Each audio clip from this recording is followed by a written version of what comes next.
esta primera parte del programa al ministro de Trabajo y Previsión Social, Rolando Castro, a quien le doy la más cordial bienvenida. Ministro, gracias, muy buenos días. No, gracias Neto, siempre un enorme gusto compartir contigo y sobre todo con tu teleaudiencia. Bendiciones a todo el pueblo salvadoreño. Ministro, va a ser de mucha importancia, como lo digo, el hecho de contar con usted esta mañana para poder, desde luego, despejar todos aquellos dudas que giran alrededor de lo que la Asamblea Legislativa aprobó. Y antes de poder en su momento entrar a este tema, me gustaría que aclaráramos bien el tema del asueto remunerado que aprobó el día de ayer, para quienes va y para quienes no entran en eso. Sí, bueno, en efecto, la Asamblea Legislativa el día de ayer construyó un puente y ese puente va para el sector privado, va para las autónomas y va también para las alcaldías. Estamos hablando, el sector público como tal, estatal nuestro, pues ya está definido con vacación, pero va para el puente, repito, para el sector privado, para las autónomas y también para las alcaldías, que las alcaldías siempre tienen un concepto ahí entre autónomo y semiautónomo. Sí, entre autonomía y toda la cosa. Por eso Sí. era un punto importante que se aclarara, en vista de que había mucha, duda con relación a ese tema, especialmente en las alcaldías y en el tema de las autónomas. Sí. Ministro, voy a comenzar primero por esta generalidad, ¿no? Su expectativa, su opinión en torno a lo que se aprobó en la Asamblea Legislativa con respecto a la reforma al sistema de pensiones. Sí, no, en primer lugar, esto duró meses. La construcción de una propuesta duró meses, Neto. Duró un debate muy fuerte, quizás en el último año, interinstitucional, con equipos técnicos de todos los ángulos, multidisciplinario, con respaldo del debate nacional e internacional. También se construyó un mecanismo de socialización y de construcción. El presidente de la República llevó a cabo reuniones con diferentes sectores, con los sindicatos, en reiteradas ocasiones tuvo reuniones con los trabajadores, y bueno, un tema sumamente complejo, un tema complejo porque tú encuentras, cuando tú tienes dinero disponible, cuando tú tienes un banco disponible con capacidad tanto de datos como financiero, tú puedes hacer cualquier tipo de reingeniería. Y el gran problema con el que nosotros nos encontramos es que el fondo de pensiones literalmente había sido saqueado. Había sido saqueado por poderes económicos, por poderes fácticos. En primer lugar, el tema de las administradoras, cómo se han quedado con una gran cantidad de dinero. Inicialmente, cuando inició este sistema, que lo vendieron como la maravilla del mundo de quitarlo al sector público y darlo al sector privado, lo vendieron con el tema del concepto de cuenta individual, que la capitalización de la gente lo iba a tener, etcétera, pero no le dijeron cuántas manos le iban a meter para sacar ese dinero del fondo. Y por último, la lapidada más fuerte fue precisamente cuando el gobierno, los gobiernos de turno, en el momento de saca y luego del FMLN, le meten la mano al fondo de pensiones con una tasa de interés sumamente baja. Entonces lo primero es, ¿cómo salís adelante con algo que es sumamente complicado porque no tenés ni siquiera plata? Al final el presidente toma una decisión. Vamos a privilegiar en esta reforma a los que están en una situación más vulnerable. Primer categoría, toda pensión mínima por vejez que nosotros la encontramos en el gobierno con $207, de $207 el presidente hace el primer ajuste y ahora esa pensión por vejez llega a $400. O sea, hoy todas las pensiones en El Salvador, todas las pensiones, usted, amigo, amiga, pensionado, pensionada, que usted tiene ahorita una pensión de $304, de forma automática llega a $400. Ese es el primer escaño, pero te estoy hablando, Neto, que solo ese escaño y ese segmento son, en este país, 600,000 trabajadores, de 940,000 que tenemos. O sea, partiendo de ese incremento del 30% para equiparar El 30, a esta persona. la tabulación fue de la siguiente manera, el 30% de la pensión de 304 nos daba 395, sí, pero el presidente toma la decisión y dice, la vamos a ajustar, y el ajuste va a ser a $400. Entonces se toma esa decisión. Eso significa llevarle solución a 600,000 trabajadores de este país de 940,000 que tenemos. ¿Qué pasa con aquellos ministros? Y perdón, dije Sí. al principio con, digamos, el permiso para poderlo interrumpir, porque Sí. vamos a empezar a despejar Sí, todas las dudas. muy bien. ¿Qué pasa con aquellas pensiones que se han conocido que andan arriba, que se les conocen las VIP? Sí. ¿Estas bajan Sí. a 3.000 es el techo? Sí. ¿O se mantienen? Porque esa es la gran duda que Sí, todavía quedaba. no. Mientras unos diputados justificaban que no se podía cambiar, otros, al final, ¿cómo terminó este documento? Entiendo que Sí. llegó al techo de 3.000. Sí. Ya no van a pasar de 3.000, aún esos que fueron considerados como los optados. Sí. Entiendo que eso es así. Tres O cosas lleva la reforma como eje transversal. Primero, esta gente que ha estado sobreviviendo con salarios mínimos, con pensiones de hambre literalmente. Todos ellos llegan con la pensión por vejez a $400. El otro segmento le llega a todo ese universo, un incremento del 30%. En sentido ilustrativo, usted, amigo, que ahorita tiene una pensión de $500, a partir del mes de enero, su pensión va a ser de 650. Usted, amigo, que tiene una pensión de $800, le va a llegar a 1,040. Ahí tenemos esa tabla. Ahí está la tabla que el presidente hizo público ayer. Lo que pasa es que eso es el porcentaje, pero estas personas que ganan neto 304.17 y llegan a 400, le llega el 32%, sí. Pero su tasa de reemplazo, que es otra cosa, le llega el 110%. ¿Por qué? Porque la tasa de reemplazo, estamos hablando que le llega líquido cerca de 96.50. Entonces, ahora, ahí está la tabla bien definida. A todo el mundo le va a llegar, el 30%. Bueno, incluso unos amigos me hablaban ayer que su pensión actual es de $600. Me dijo, ministro, ¿cuánto llega? $180. 30, a todo el mundo le llega 30%. Y entonces este segmento es el siguiente, que es el segmento de en medio, digamos. Le llega el 30% de incremento a todo el mundo. ¿Quiénes son los grandes perdedores en esta reforma? Los VIP, lo que tú acabas de preguntar. 684 privilegiados que tenían pensiones de $6,000, de $5,000, ellos prácticamente no existirá pensión en El Salvador arriba de $3,000. La pensión máxima queda ya definido por mandato de ley que la pensión máxima en El Salvador será de $3,000. Así que digamos que en esta reforma los 600,000 trabajadores que tienen el salario mínimo ganan el 110% de tasa de reemplazo. El resto le llega el 30% a todos.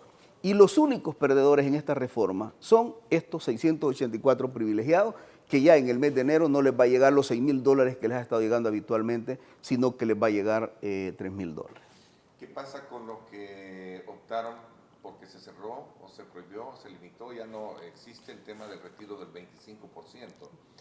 ¿Y en algún momento creen que algunos sectores opositores o críticos a esta aprobación demasiado apresurada es el hecho del retiro de muchas mujeres de ese 25% al que tenían derecho a partir de enero y que por esa razón cerraron ese portillo? Sí. Cuénteme sobre eso. Primero fue una trampa previsional. O sea, ningún sistema previsional del mundo contempla sacar dinero del que tú tienes del ahorro para pensiones. En Chile sí se hizo una... Sí, pero tú viste la última reconversión y reingeniería que hicieron. Bueno, incluso salieron a las calles las protestas masivas, precisamente porque el fondo lo habían desfinanciado. Ningún sistema previsional serio, responsable, técnico, contempla sacar dinero. El concepto del sistema previsional es guardar, acumular, sumar, multiplicar dinero para que cuando tú te vayas a tu descanso, a tu retiro, tengas una mayor capitalización. Y eso significa tener... Eso fue una trampa que hizo el FMLN y que hizo Arena. Y la trampa consistió, le metemos la mano a la bolsa, a los trabajadores con 1%, le metemos la mano a los empleadores con 1%, y como lo golpeamos, que en ese momento de 13 llegó al 15%, entonces les damos un premio de consolación y les decimos que retiren el 25%. Pero en ese momento no dicen nada, no dicen la repercusión. 2 años después dicen que el que retire ese 25% tendrá 2 formas. Una, o lo paga más el interés y se jubila, o 2, trabajará 5 años más. Eso fue lo que dejó el FMLN y Arena.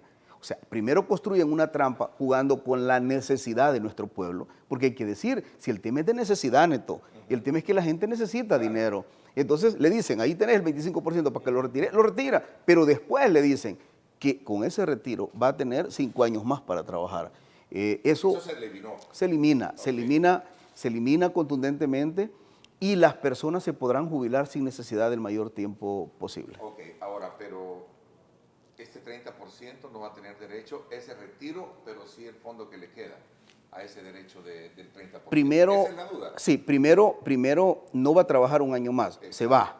Número 2, se va como estaba. Okay. Número 2, en vez de llegar el 30%, le llega un 5%, le llega menos el 25% que quien no retiró. Porque tampoco tú no puedes premiar al que retiró como al que no retiró. Es un tema de capitalización y además es un tema de justicia, Neto. Así que, pero ojo, y ahí está enfilando el ataque a la oposición, porque está claro que es un tema eminentemente populista, pero es una trampa al final previsional, porque al trabajador sí le dijeron del 25% de su saldo de retiro, pero no le dijeron las repercusiones que tenía. Eso usted lo menciona, ministro, eso es lo que está ocupando la oposición. Sí. Y sostienen que precisamente le están quitando ese derecho a muchas mujeres, no sé qué porcentaje para el próximo enero, que ya estarían en la disponibilidad de poder usar ese dinero para hacer, bueno, aquí hay un comentario.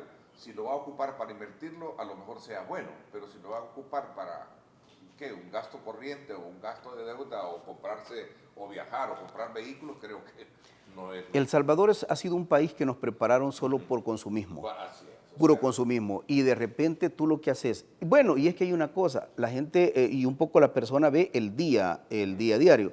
Yo retiro ahorita según y resuelvo algún problema económico que tengo, pero el problema es cuando ya llega su vejez y cuando esa persona necesita pensionarse y necesita una pensión mucho más justa. Al final es una estratagema que utilizó muy bien y sigue utilizando muy bien la oposición, pero de todas formas la gente, bueno, un trabajador se me acercó y me dijo, ministro, en buen salvadoreño se lo voy a decir que es, me dijo, un trabajador, es comida para hoy y hambre para mañana, o sea, en el futuro quedo, así, fueron las palabras del trabajador, en el futuro quedo fregado, porque descapitalicé mi cuenta, pero eso no me lo dice. La verdad es que esos son como la politiquería que en alguna medida a veces entusiasman a un sector de trabajadores, pero no le explican en realidad las repercusiones. Okay. Patricio Pineda, que conoce muy bien el tema, a eso le llamó el famoso dulcito envenenado. ¿Verdad? Y en efecto así lo es.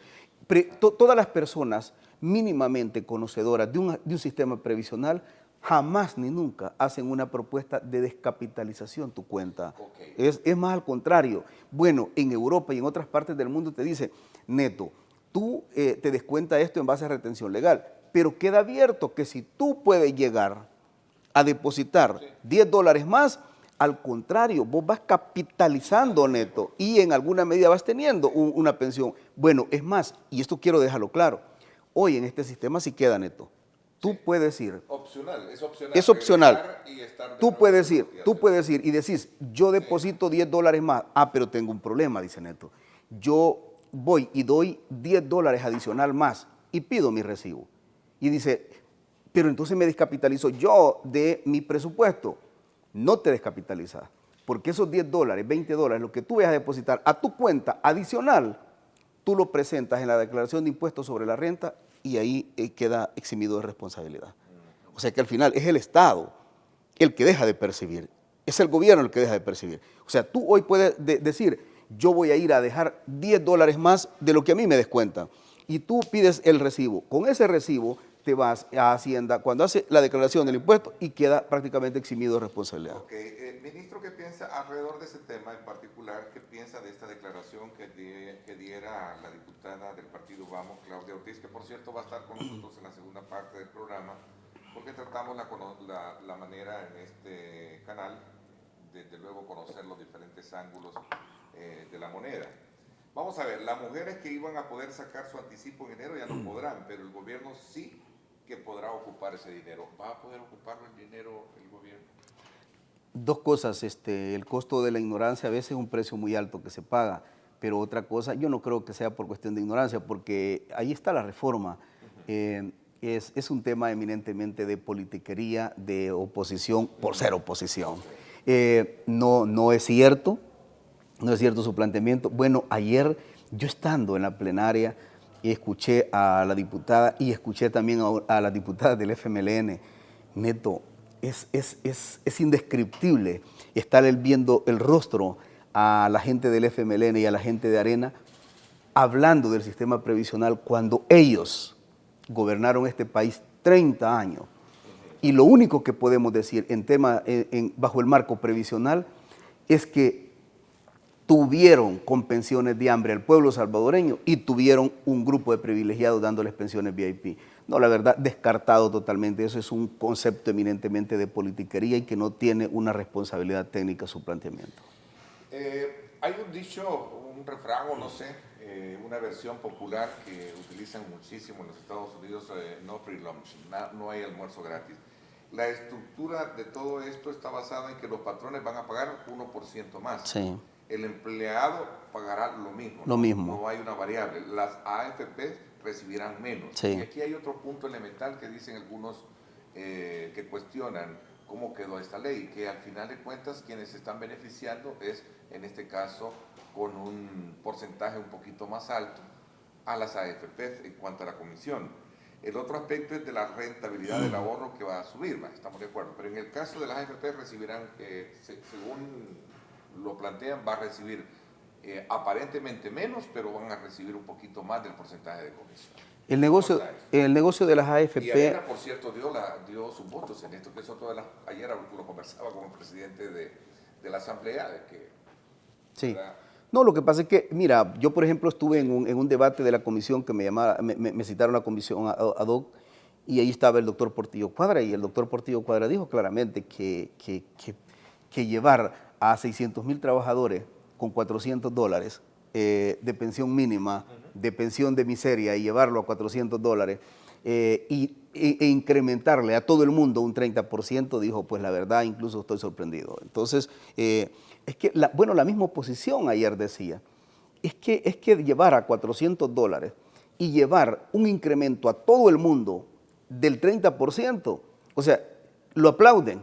Lo que pasa es que dice, pero, y empieza ya el discurso político de oposición. O sea, y al final eso es normal. Es normal encontrar entonces, gravitar ese discurso en medio de un tema tan sensible. Ayer lo dijo el presidente de la Asamblea Legislativa, Ernesto Castro. Lo dijo, estamos en un país libre y democrático y ustedes pueden emitir sus opiniones. Ahora, lo que sí es cierto es que han tenido castigado y condenado a este país durante muchas décadas. Acá, Neto, hubieron generaciones de señores que murieron pensionados con una pensión miserable. Y hoy, toda esa gente de que tiene pensión mínima por vejez, automáticamente va a tener $400. Eso es inédito. Y la otra pregunta, bueno, ¿por qué suben las pensiones? Primera vez en la historia que suben las pensiones directamente a los trabajadores. ¿Y cómo es que suben? Y está quebrado. Sencillo. Si prácticamente cuando se dice que el gobierno, que el Estado será el responsable de salvaguardar este derecho, es porque también el gobierno está empujando. Si el gobierno asigna arriba de $500 millones para subsanar el desequilibrio, si acá lo que dijeron ayer, si prácticamente las rentabilidades quedaban para los empresarios, para las AFP, pero la deuda previsional era costeada por el Estado. Eso es lo que ha pasado. Ahora no van a tener ese nivel de ganancia. El negocio de ellos era redondo. Administración, seguro, y cuando tú ves seguro y administración de las AFP, casi son los mismos. Dinero para colocación en la bolsa de valores, esa llevaba comisión. Las titularizadoras que crearon, las titularizadoras, ¿de dónde entregaban el dinero? Del fondo de pensiones. Prácticamente era un negocio que todos cobraban comisión, que todos le metían mano, y eso de meterle mano desequilibraba cada día más. Si al final el presidente incluso lo dijo, bueno, si de 12.000 millones de dólares con 2.000 millones, este sistema, prácticamente un año, año y medio, y quebraba, Neto, quebraba, insostenible, porque todo el mundo estaba metiendo mano. Hoy, por mandato constitucional legal, queda prohibido que un gobierno, sea este o el próximo o quien venga, meta manos al fondo de pensiones. Número 2, dice que la tasa mínima de interés al fondo de pensiones va a ser el 7. Los gobiernos de Arena y del FMLN pagaban $1.33, Neto. Ese era. Y al Banco Mundial y al Fondo Monetario le estaban pagando el 7%. Hoy queda eso. Quiero decirte algo más. Según estudios nacionales e internacionales, por cada punto que tú le subas a la tasa de interés, te garantiza una tasa de reemplazo en el tiempo por el 20%, por cada punto. O sea, acá las pensiones miserables fueron producto que le quitaron la tasa de interés al fondo de pensiones. Así que hoy es normal en un país democrático entender que Arena y el FMLN estén planteando ahora pensiones dignas cuando ellos tuvieron 30 años el país y tuvieron con pensiones de hambre al pueblo salvadoreño y privilegiando a los empresarios dándoles VIP y a los políticos. Bueno, recientemente he visto un par de analistas políticos que andan dando gira en medio. Ellos están en la VIP también. Muchos de ellos están en la VIP que negociaron. Eso no puede ser. Esa lista, no sé, correr más por el morbo Sí. digamos, del ambiente político, pero muchos hablan de que ¿dónde está esa lista?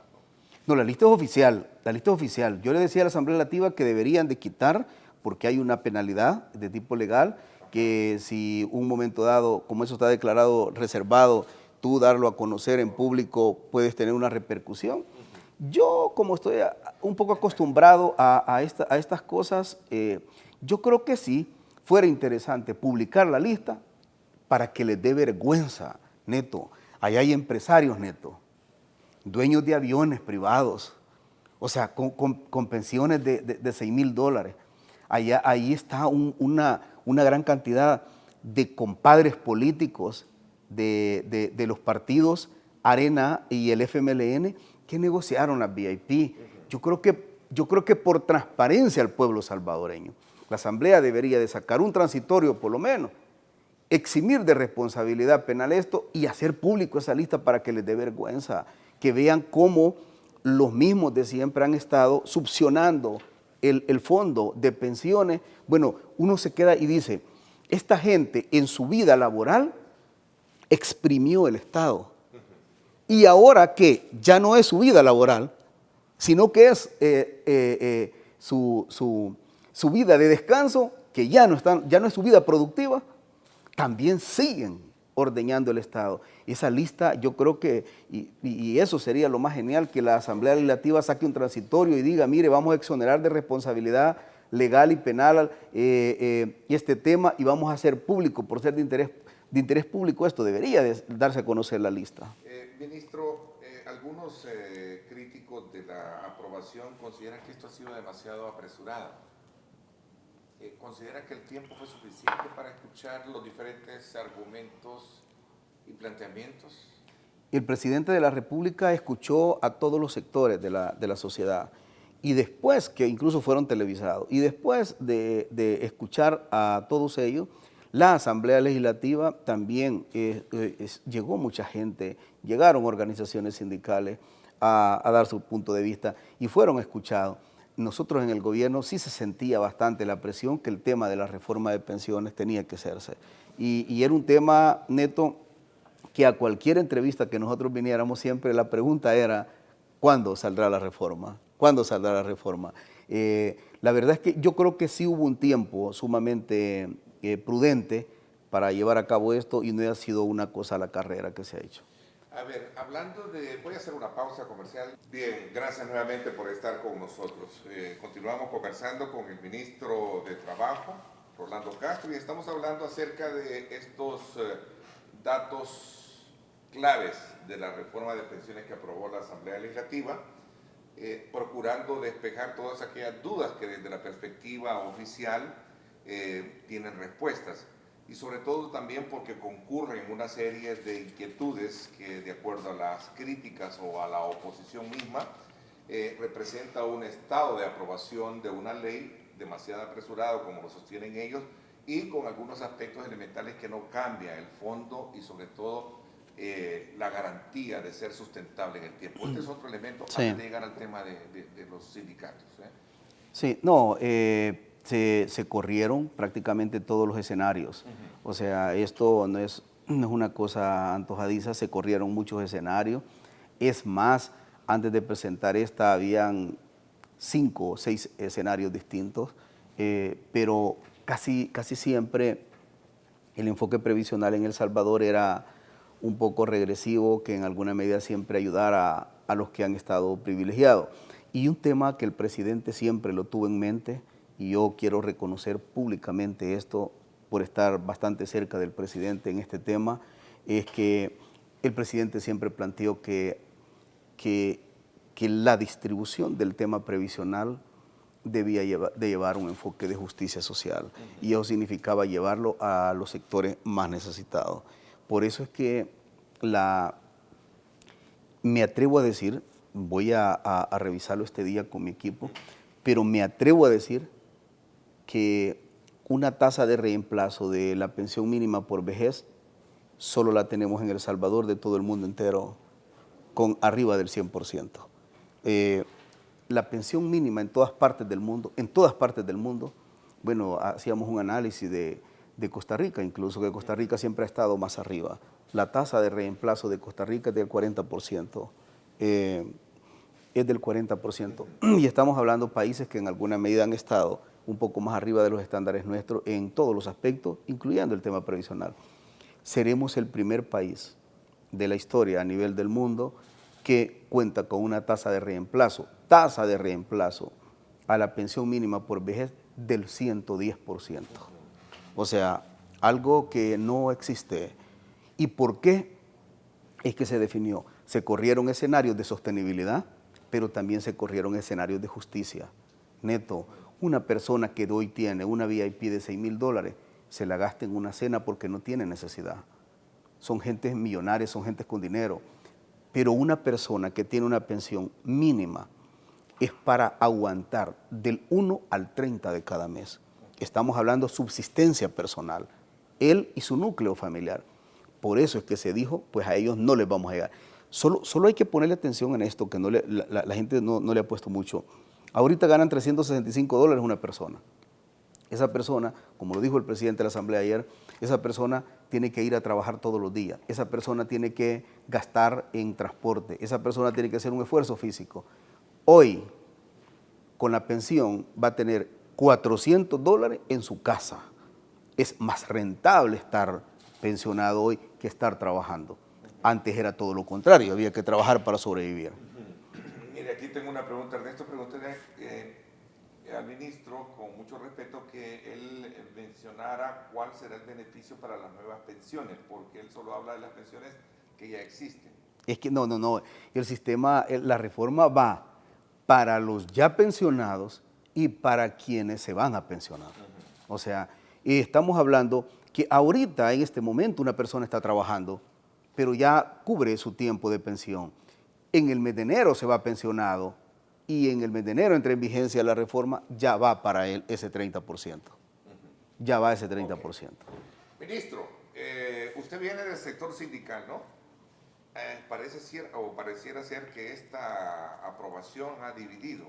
Algunos están a favor y otros que cuestionan la forma en cómo lo dejaron. ¿Qué piensa? Una decisión siempre pública y estatal siempre traerá repercusiones.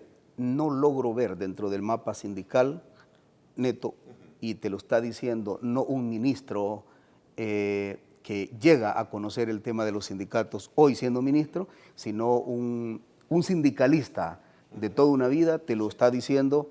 No logro percibir que exista en este momento una respuesta negativa desde el movimiento sindical a la reforma. Y te lo planteo de la siguiente manera.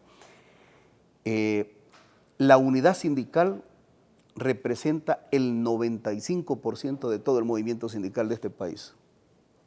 Y esa unidad sindical estuvo con el presidente Bukele trabajando y dando aportes a la reforma, estuvo en la Asamblea Legislativa, que con ellos cerraron, y estuvieron el día de ayer en la plenaria.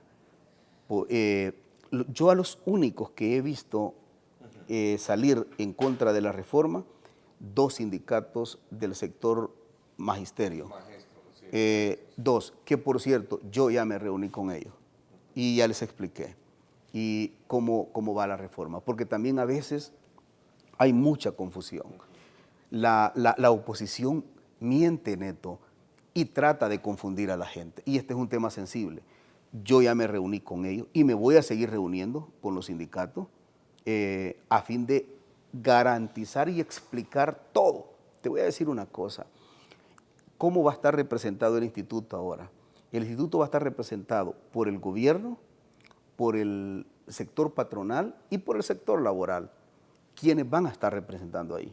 Los más representativos de las federaciones y confederaciones sindicales.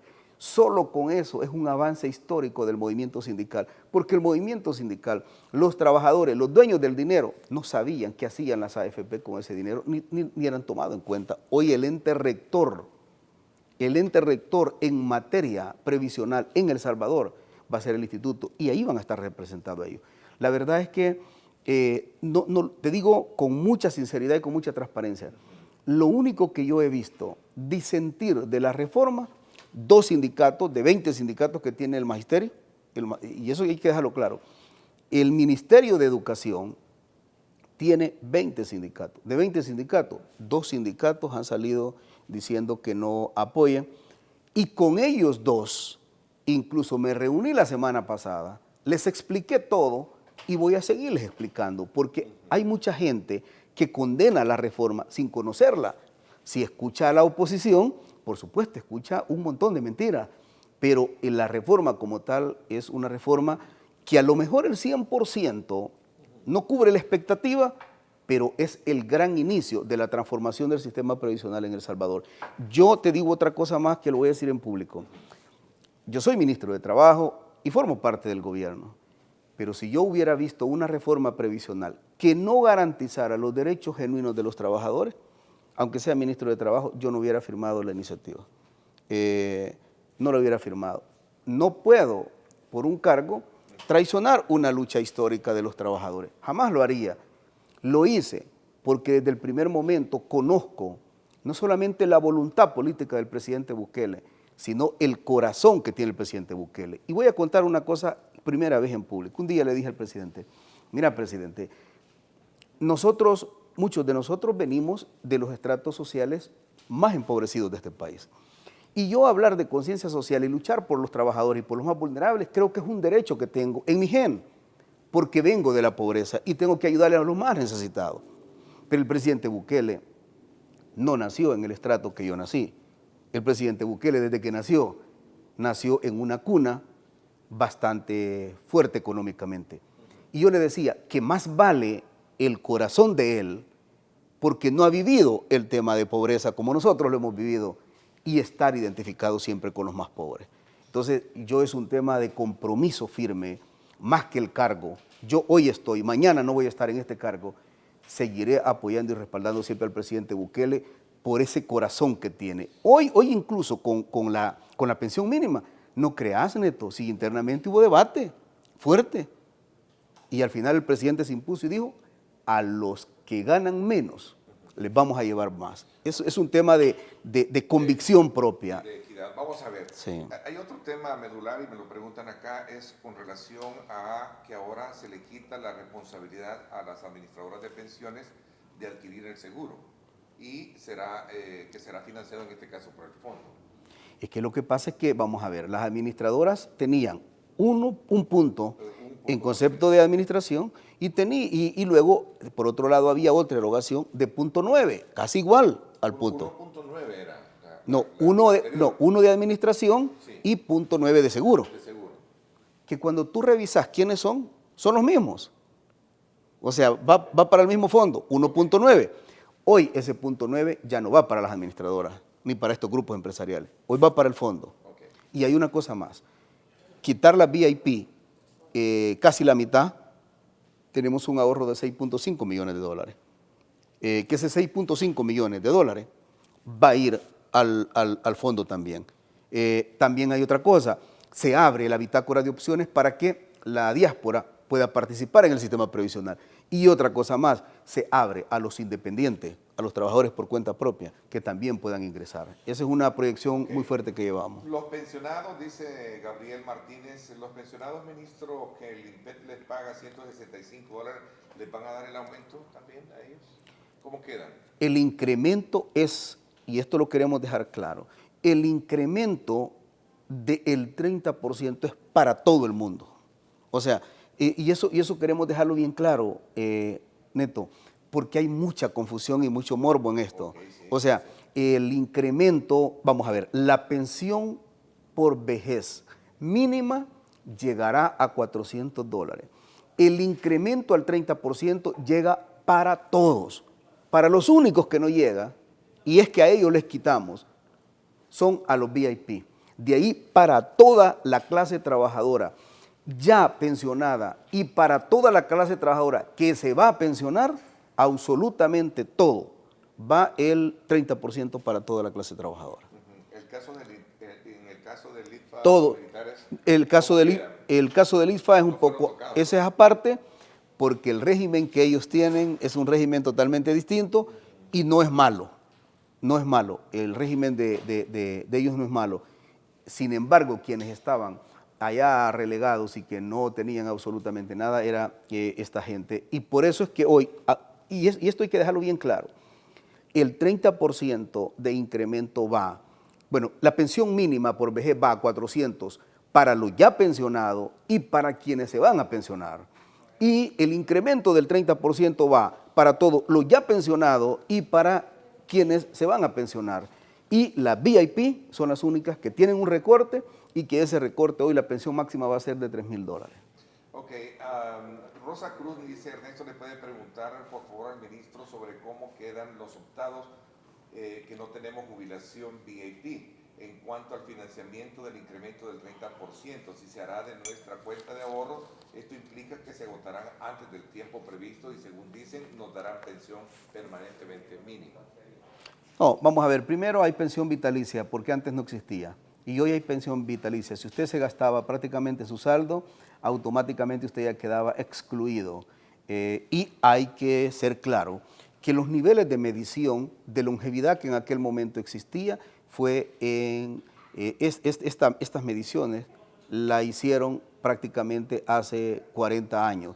Hoy el nivel de vida ha crecido para la población salvadoreña y para América Latina y hoy existe la posibilidad que debido a ese crecimiento de vida en El Salvador y en América Latina se podía quedar la persona gastando su saldo y quedar exonerado ya de esta prestación. Hoy se garantiza en esta reforma que se tiene una pensión vitalicia. No, en efecto, miren, el 30% llega hasta incluso el salario de 2.300. Cuando ya el salario es 2.400, llega el 25%. Cuando el salario es 2.500, llega el 20%. Y así sucesivamente va bajando, a tal grado de que la pensión máxima en El Salvador es de 3.000. Si llega a ese nivel por ser un optado, no tiene ningún problema. Las únicas que sufren impacto, repito, son las VIP de 6.000 y de 5.000, que por cierto, los sindicatos le dijeron a la comisión y le dijeron al presidente de la República que debería de armarse una investigación. ¿Cómo es que las VIP nacieron? Porque ahí salía aquel abogado constitucionalista que siempre le ha financiado la ANEP y otras instituciones, diciendo de que estas VIP tenían un derecho adquirido. Pero el mismo doctor Portillo Cuadra lo dice en la comisión. No puede haber un derecho adquirido si ese derecho nació de forma fraudulenta. Entonces, los sindicatos dijeron, investiguemos, porque esas VIP son producto de 3 decretos legislativos que los hizo los políticos. A ver, hay muchas preguntas que nos están formulando y que ya se dieron las respuestas pertinentes a lo largo de estos 45 minutos que llevamos de conversación con el ministro, amigos que nos están sintonizando. Alguien me pregunta acá sobre la tabla de si yo tengo una pensión mayor, ¿a cuánto me ascienda? Súmale, si usted...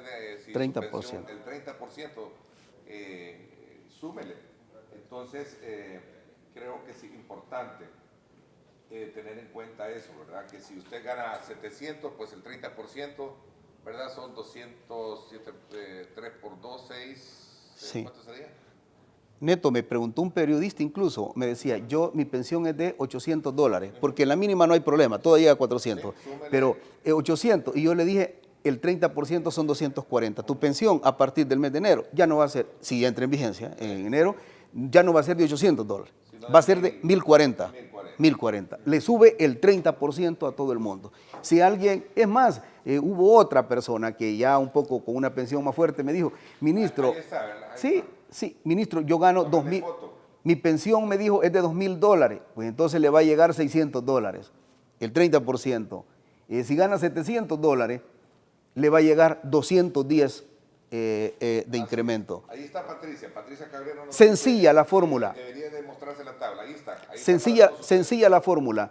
La pensión que ya está definida, solo se le incrementa el 30% a todos y a todas. A los ya pensionados y a los que se van a pensionar. Y la mínima, esa sí, llega de un solo a $400. Ok, hagan esa captura para que lo tengan más claro y más explicado de la manera más simple, sencilla. Sí.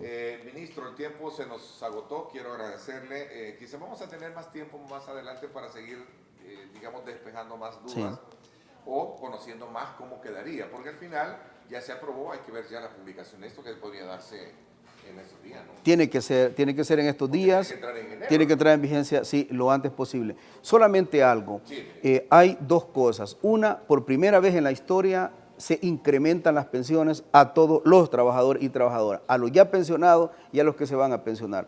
Estamos siendo víctimas de un ataque eminentemente político de una oposición queriendo confundir. La misma oposición que nos heredó dos cosas, pensiones miserables de hambre para la clase trabajadora y además un robo desmesurado del sistema previsional. Esa misma oposición ayer estaba diciendo que quería mejores pensiones, pero son los que han estado 30 años y nunca hicieron nada.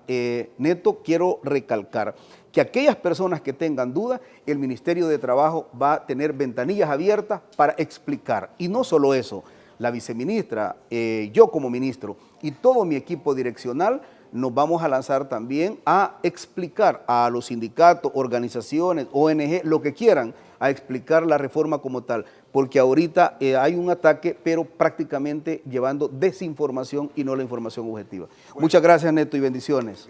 Así rapidito, ¿qué pasa con aquellas alcaldías o empresas que no les pagan también las pensiones, dice acá?